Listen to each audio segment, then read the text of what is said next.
Hello, seventh graders. Last trimester, we began discussing or learning about the writing process. As a writer myself, this process is extremely important because that's where you get your thoughts together and you start the creative juices flowing. So let's go over some of the things that we have learned. In seventh grade, we were dedicating ourselves to the descriptive essay. A descriptive essay, as the name suggests, is an essay that describes a process or an item or an article or a person. One of the important things that we dealt with is figuring out what the thesis statement is. A thesis statement, like we've said many times before, is one sentence that gives the reader a summary of what your essay or your composition is going to be about. The thesis statement is extremely important because that's what jumps out at the reader and lets the reader know if this is a topic that he or she is interested in reading about. So one more time, the thesis statement is only one sentence, and that one sentence is going to give the person who reads your essay or your composition or whatever piece you're writing, is going to give them a very clear idea of what you will be discussing in the rest of your piece of writing.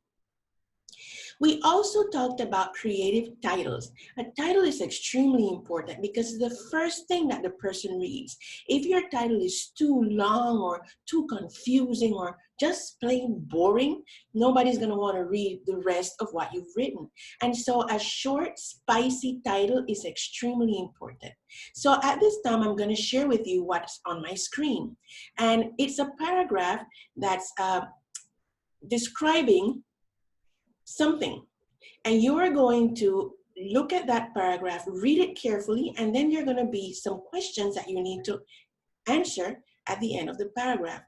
Now, the work that you're going to be uploading in a Word document to the virtual platform is precisely the answer to those questions that I'm going to share with you in a few seconds.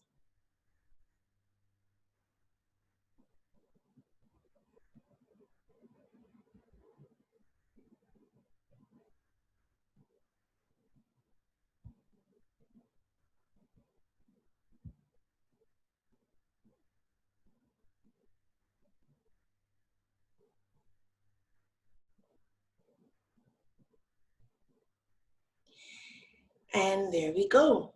Seventh grade descriptive essay introduction. That's not the title, okay?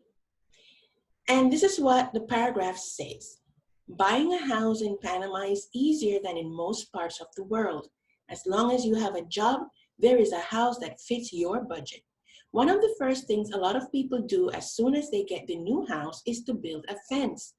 Fences come in many different sizes, and there are a variety of designs and materials that can be used to build a strong fence. That's just the first paragraph, the introduction. And then you have 4 questions you need to answer. Question number 1. Underline the thesis statement in this paragraph. Remember, a thesis statement is one sentence, and that one sentence is going to give the person who is reading your writing a clear idea of what exactly you are going to be talking about in the rest of your essay or your composition. Number 2, count the amount of words in the paragraph. How many are there? Now, the paragraph does not include the title. When I'm telling you to count the words in the paragraph, you're going to count the words from the word buying until the word fence. How many words are there? Now, this is extremely important. You can do it in many different ways. Basically, just count every single word. Or you can just shade that part or copy paste it, and the word program is going to tell you how many words are in that specific part of this writing. Number 3, what is this essay going to be about? If you are able to identify the thesis statement, then you know what the answer is to that question. And number 4, what would be a creative title for this piece? Now, remember, that thing that's written at the top, 7th grade descriptive essay introduction, that's not the title. You have to come up with a creative title. And as soon as you have figured out what the thesis statement is, it's going to be really easy for you to come up with a good title. Now, make sure your title is short spicy, and correctly written. Okay? Well, that's it, kids. Thank you so very much. And I hope you have fun with this. Now remember, this has to be uploaded as a Word document. That's how you need to upload this, as a Word document. Okay? Upload it to the virtual platform. Bye. See you next time.